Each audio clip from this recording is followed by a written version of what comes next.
mu jalan rangdu pirthe chu kangdu gaku karbi punang plangdu Ching ping ja don paru nang klang te ron dong su pu nang klang amu si lok pu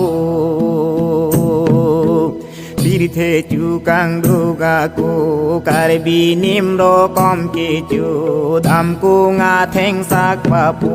dam ku nga pak lo pa pu ka deng phong mi chu Lutun kawe det aku ju det songsar pori chu karbi kawe luntumu karbi tangrai ka jin su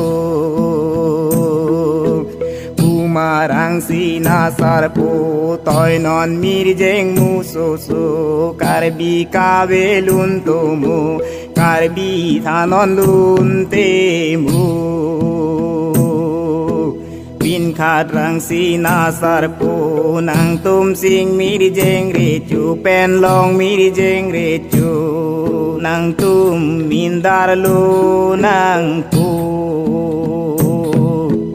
nang lo sing mi di jeng re chu nang lo long mi di jeng re chu mi di jeng par jan jang re su long jeng par jan pa o su mi di jeng pa na plura du Karlu pong lo ring lang do sok pa ma mai nang guru lo pun so chok abang mat lo pun so di da beng oi chu nang ju mi jeng mu so hu di long bi kleng sar po nang tu mi jeng mu so nang tum ko na si lo po Thak dun mi jeng mu so long bi chi du kleng sar po pun so chok lo de chok lo sok pam amai si nang lu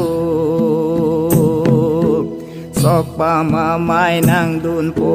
nang dun mi jeng mu so pin khat long bi chi du po so dar phan de ri re cho chi jan ji li ya tar so lim pi ji li ya tar so mi jeng chong mi mera du Ladak sukar biya so lo tu na me than kang po mir jeng ron jit pa jur po dong chin dung jir tang